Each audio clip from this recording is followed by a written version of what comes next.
And a very good afternoon to you from whichever part of Kenya you are tuned into TV47. You are right in time for the 1 p.m. news coverage. On air is TV47 News Now with me, Samson Jura, where we get to inform you on the day's happenings in the country, across our borders and beyond. 22047 is the short SMS code. The hashtag on X is TV47 News Now. We are streaming live on Facebook and on YouTube at TV47 Kenya. Thank you for choosing us to inform you. Your time is greatly appreciated. Let's begin the broadcast.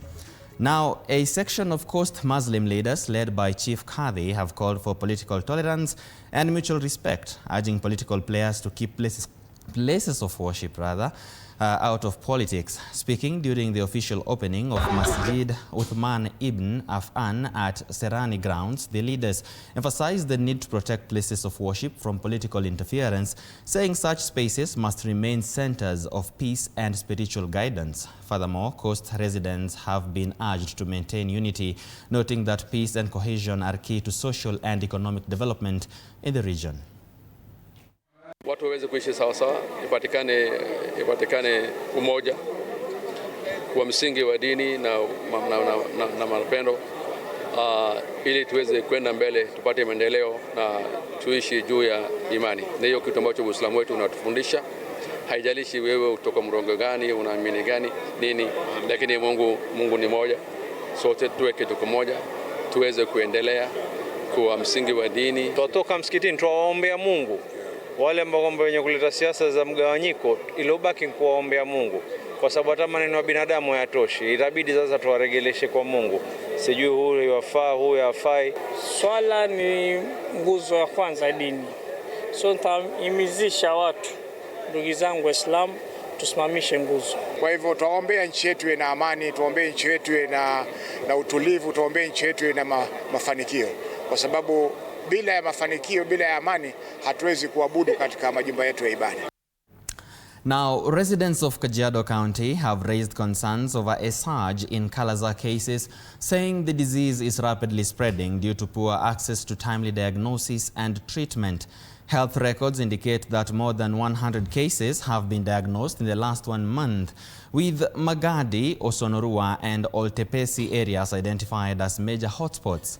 This situation has caused fresh panic following the recent diagnosis of visceral leishmaniasis, the more severe form of Kalaza that attacks internal organs. Since the first reported case in Kajiado West in 2021, the region had largely recorded cutaneous leishmaniasis, which affects the skin. Children aged between 2 and 15 years are the most affected, an ordeal that has left many parents distressed and desperate for help. Kalaza, medically known as leishmaniasis, is a neglected tropical disease transmitted through the bite of infected sand fleas. The disease presents with symptoms including prolonged high fever, drastic weight loss, and severe anemia, and can be fatal if untreated. In a month, we get an average of 10 to 15 patients, more of cutaneous leishmaniasis. And the visceral leishmaniasis, we get less numbers here, average per month 1. The challenges we have around, we have no admissions for the visceral leishmaniasis, so that is why we refer them to the mentioned facilities. Kuna hii ambayo inafanya tumbo ifure kwa watoto. Sana sana hiyo unaipata ikiwa na watoto ambayo wale wanaweza cheza huko nje. Pengine wanaipata wakicheza huko nje ya maboma. So hiyo ndio iko hatari, kwa sababu hiyo haiwezi julikana haraka mpaka pengine mtu akuwe na dalili. Alianza kugonjeka akiwa yuko PP2. Kutembea, alishindwa kutembea. Watoto wakifika lunch au sikula lunch, ataka mboga, ataka chakula ile ya chai, ile haina mafuta. Tulichunguza tukaona tumbo amekuja juu. Tukalipeleka Magadi, alipika tu stima hivi akawacha. Akasema ajui ugonjwa. A grade 10 student named Flavian Wasonga stunned the community at Oriwa Boys High School in Homa Bay County after reporting to school barefoot and carrying only a manila paper. Wasonga, who scored 56 points at Olasi Comprehensive School in Nyakach, Kisumu County, nearly missed admission due to extreme poverty. His mother, Mary Akoth, is battling breast cancer and unable to provide basic needs following the death of his father. He was discovered during a mop-up exercise by Assistant Chief Benta Akinyi, who facilitated his transport to Oriwo Boys despite lacking shoes, uniform, bedding or personal effects. School Principal Tom Boya Amadi confirmed this institution is struggling to support several needy learners, highlighting the urgent need for intervention to ensure vulnerable students are not locked out of education. The chief also came with the mother, who is very sickly. The father passed on some times back, and they are very unable. The boy came barefooted in school, and he did not have anything at all. He came with an empty hand, and we have already admitted the boy in school. Na huyu alifanya mtihani tena, akapita mtihani vizuri sana jameni. Singeweza kumpeleka shule juu sina niko hivi na mkono tupu. Kama ingekuwa sasa chief mwenye nilienda kwake nikamwambia mimi sina na mtoto wangu amekwama, watoto wote wameenda shule na alikwama hapo kwa mlango. Brought him to school today. He's just come to school without anything. He's not having personal effects. He's not having boarding materials. Kwa nimeona tu nisaidie mama ili mtoto wetu anayenifuata aweze kwenda shule juu mimi sasa pesa ilishindikana. Well, we hope well-wishers will come to the rescue of that young man and ensure he gets a proper education and, of course, to be able to help his family in the long run. Moving on, Willow Health Media has marked its first year in telling health stories that inform and educate the public. Speaking during the one-year anniversary ceremony, Willow Media CEO Dr. Mercy Korir said Willow Media has been able to connect health to power and accountability through telling stories that humanize, challenge and explain. Dr. Korir says she realized the gap in health storytelling, hence Willow Media seeks to put patients, healthcare providers and communities at the center of each story to ensure they are well represented. Also present at the ceremony was SHA CEO Dr. Abdi Mohammed, who called for domestic resource mobilization to streamline the implementation of SHA amidst the dwindling donor support. I trained to heal bodies, just like my fellow doctors who are here. But over time, I realized that some of the most powerful forces shaping health are not found in hospitals or clinics, but in information, in systems, in policy, and by this I mean the people whose stories are told and how they are told. I will not say SHA is perfect, but I can say we are headed in the right direction, and we will continue improving and doing the right for Kenyans. Our commitment is to continue on the same path as we grow bigger, so that in 5-10 years, we are the go-to house, the go-to media house for everybody looking for information on health. And that's really our dream, to see that Willow Health Media becomes a warehouse of information on health.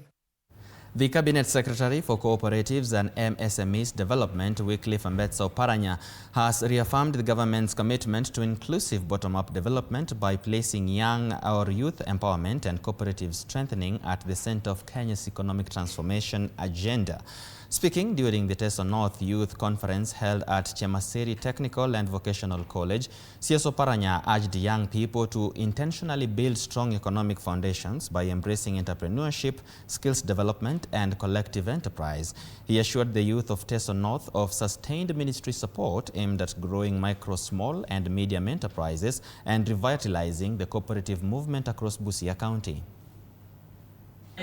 Bakia class 8 ama wakumaliza form 1 wali drop out. Nyota project is there for you. So from yesterday evening tume-announce tena a new opening ya ile component tunaita on job experience. Serikali iko tayari kusaidia wewe ukiwa kwa mambo ya cooperative. Nimeona hapa port sako iko hapa kusaidia nyinyi, aswa nyinyi ambao mnafanya biashara ndogo ndogo. Unajua ukienda kwa banki na kuuliza maswali mingi ambayo ingine hauwezi kutimiza. President William Ruto's close ally Faruk Kibet has urged residents of Western Kenya to embrace a broad-based government ahead of 2027, saying unity between ODM and UDA would bring greater development to the region. Suna East Member of Parliament Junet Mohamed lauded President William Ruto's leadership, insisting that proper pre-election talks will help forge a united front. Kakamega Governor Fernandez Baraza, however, affirmed his party's support for current leader Oburu Oginga. The leaders spoke during a fundraising drive to construct Mugai Madrasa for the Islamic community in Malava, Kakamega County. UDA sio? Na tumesema tushikane na ndugu zetu kutoka ODM. Sio? Sasa ODM na UDA wakishikana, serikali ipatikane. Watu ya Malava, barabara itengenezwe. Stima ifike. Na mimi Junet unisaidie tu kitu moja. Na Junet hana shida na sisi kwa sababu sisi Western tumekufa na baba miaka hii yote. We've been very loyal. Hata baba ametuacha kwa bahati mbaya, but we are still loyal. So when it is our time, West leta mushkal, but we cannot have wrong mathematics. Mimi nimekuwa mjumbe mara mbili, 2007 upinzani. Na 2018 mimi na Faruk tukaunda mpango. Msione huyu mwanaume Faruk akiingia mahali kitaeleweka.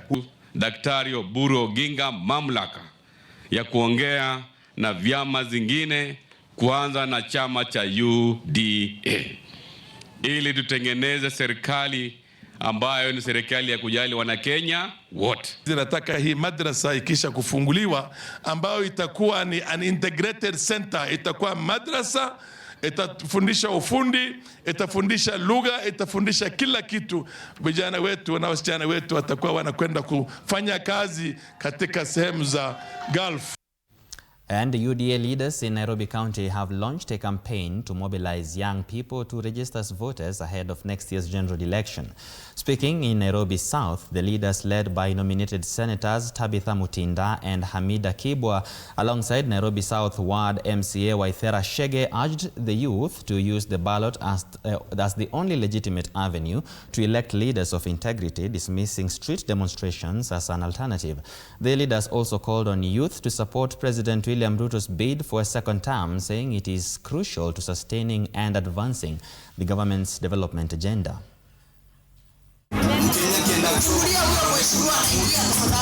Tunataka kueleza the young women today, because tomorrow we are talking to the young men, that they need to register as voters if they want to elect leaders of their choice. We cannot elect leaders through demonstrations. We can only elect leaders through voting. And because Kenya is a democratic state, we need to make sure that our young people go to the ballot with their ID, with their voters card, and they will elect leaders of their choice. Watu wa IBC waingie mashinani, na tutaanza na hapa South B. Kupitia Mheshimiwa Waithera, tutatumia hiyo ofisi yake na zingine waingie, wasaidie wamama na vijana, wazee wote kwa ujumla, wajiandikishe kwa si namna hiyo. Lakini unajua nyinyi ndio kusema. Mimi kama youth na mkaaji wa South B, nasema tujimize wa vijana wetu, tujitokeze kuweza kuchukua kura na tuweke viongozi ambao wanafanya maendeleo inaonekana. President William Ruto has made a passionate appeal to Kisumu County to embrace his pre-election coalition pact between UDA and ODM in order to form the next government after the 2027 general election. The president spoke during a charm offensive tour to the late opposition leader Raila Odinga's stronghold of Kisumu, where he asks for permission to engage ODM leader Dr. Oburu Oginga on a deal before an ecstatic crowd in the popular Skondele area. The president's appeal comes amid deep divisions in the ODM party, where leaders are divided on supporting Ruto's re-election in 2027 and who should lead negotiations on the pre-election coalition deal. Wacha niwaombe ruhusa. Tumekubaliana kama chama ya UDA. Tumekubaliana tuongee na ndugu zetu wa chama ya ODM. Tutengeneze serikali ya 2027. Nyinyi watu wa Kisumu, mimi naomba ruhusa yenu jameni. Munakubali tutengeneze serikali pamoja? Chama ya ODM na chama ya UDA. ODM. Mbona musemi tuko tayari? ODM. ODM. Muko tayari? Na sisi UDA tuko tayari. Na tutafanya kazi na ODM tutengeneze serikali ya kwenda mbele. Munasema mutatuunga mkono? Munanipatia ruhusa niongee na Oburu Oginga, niongee na ODM? Munanipatia ruhusa? Hebu nione wala wanasema munanipatia ruhusa tuunde serikali. Kwa hivyo harambee! Harambee! Now, Mama Lucy Kibaki Hospital has introduced comprehensive on-site SHA registration for all patients to ensure no one is denied treatment due to inability to pay.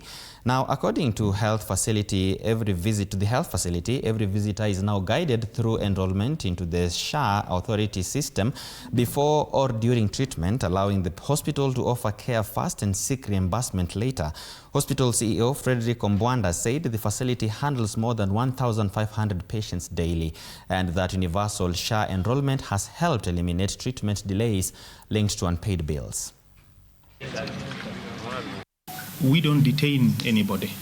One of the things we do here is when patients come, we take them through registration and activation of their SHA option, because it's the easiest way, considering that as you go through the process, some bills may become a little bit higher than normal.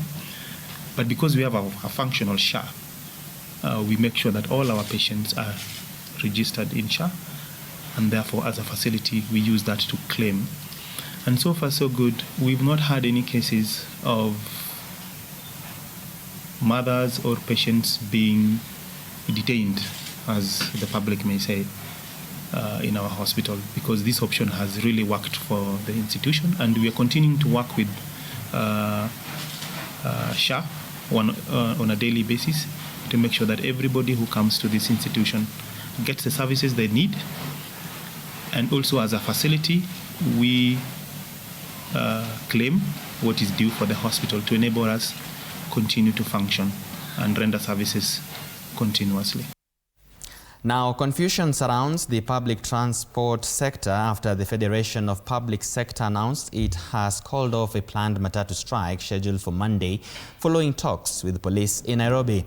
The meeting, chaired by Nairobi Police Commander George Seda, brought together matatu representatives and boda leaders to address rising cases of vehicles being torched, traffic indiscipline and harassment claims. Seda urged both groups to follow traffic rules and weed out rogue matatus. However, the Matatu Owners Association, which had initially issued the strike notice, did not attend the meeting, raising questions on whether the strike will still proceed despite the Federation's announcement.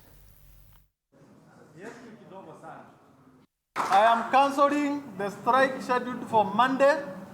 Now that we have started dialogue with border sector, we shall be meeting all the leaders from all the regions, from all the counties, starting next week. My security will be spread all over as usual, maximally, no fear.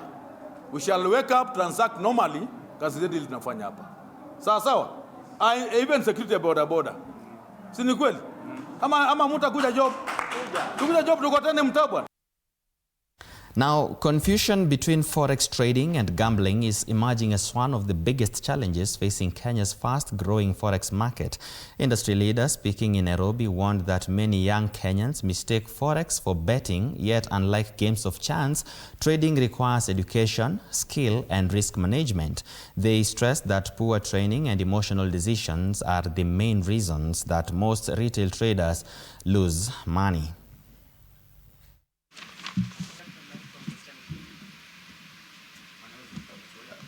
Over and above this, we want to connect by bringing together traders, brokers, payment service providers, crypto exchanges, fintech innovators, and forex educators.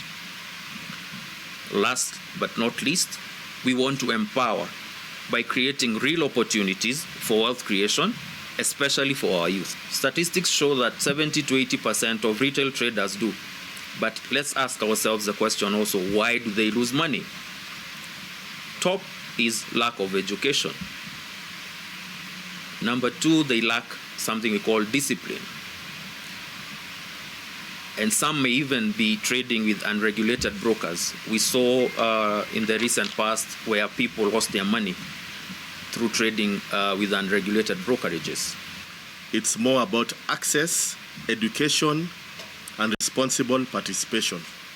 For many years, Africans were excluded from the global financial markets, and you can see currencies are moving every day.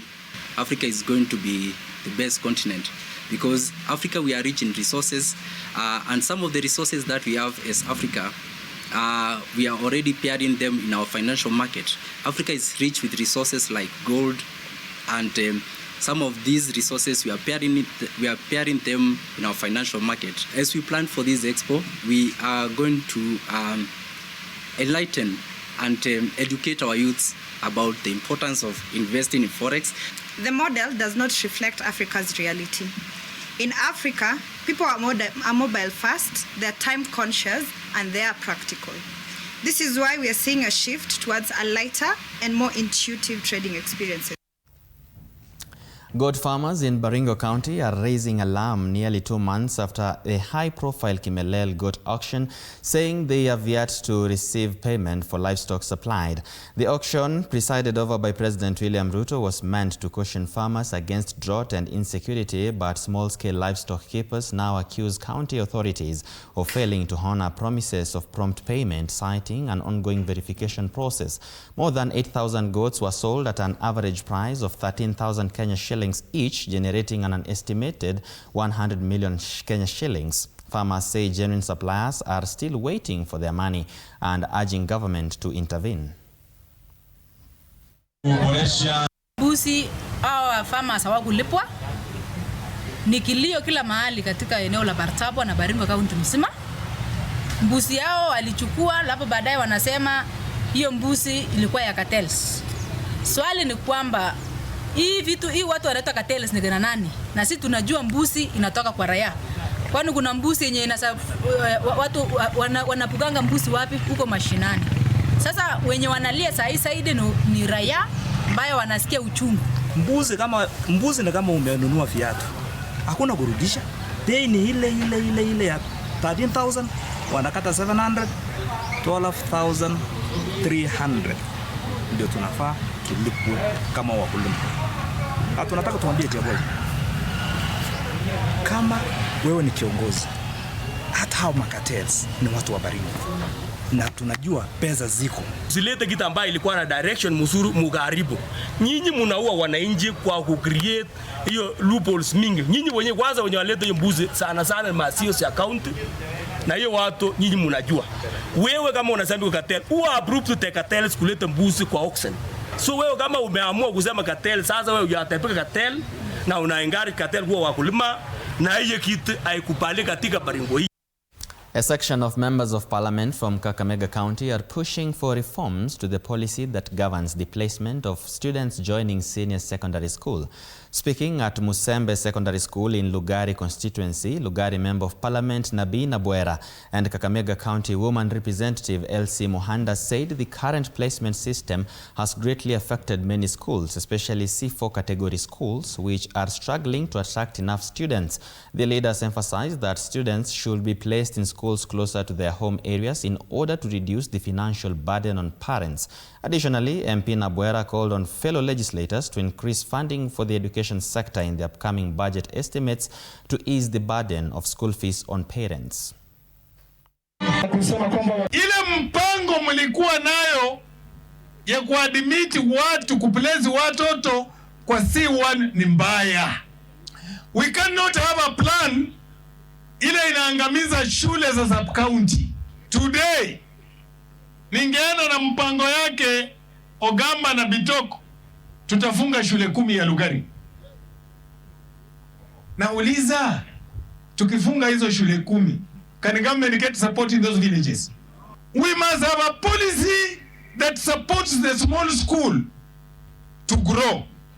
not a policy that undermines the small school to support the big school.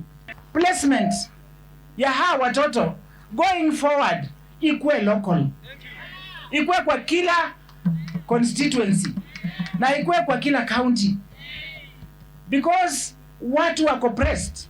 Mambo ya headquarters iletwe hapa chini. Headquarters hawajui vile wazazi wako na shida.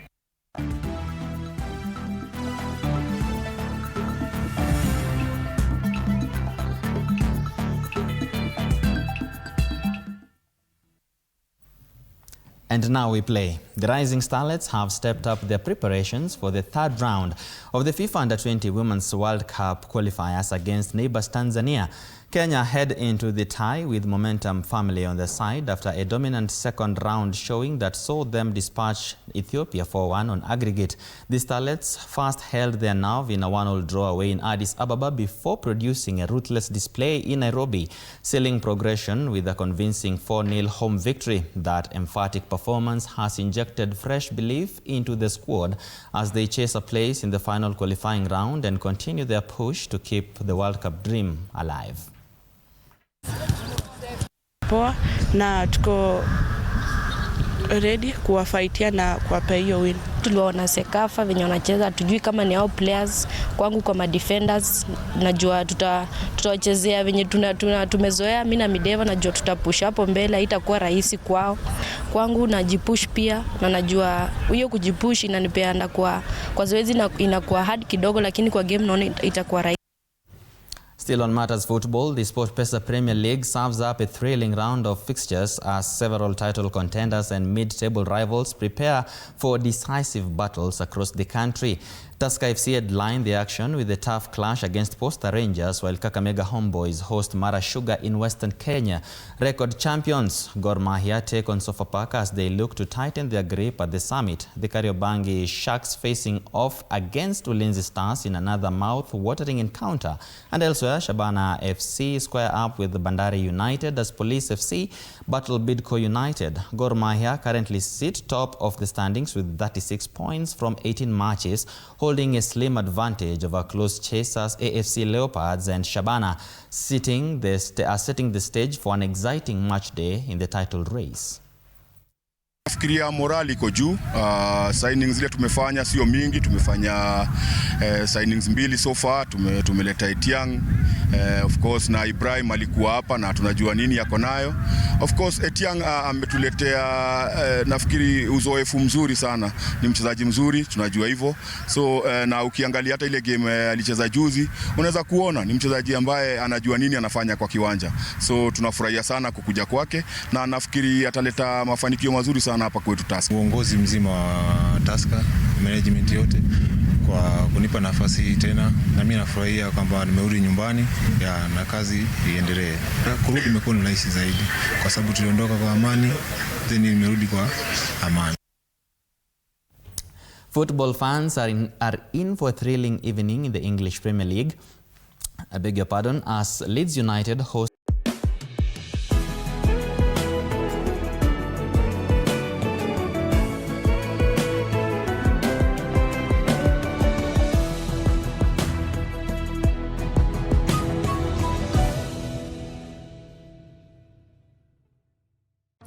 excuses. It's time to rise, grind, and own your mornings. Join Coach Shadrach Omer every Monday to Friday from 5:30 to 6 a.m. only on TV47. Full body workouts, zero equipment, maximum results. Start strong, stay strong. TV47 Fitness with Coach Shadrach only on TV47.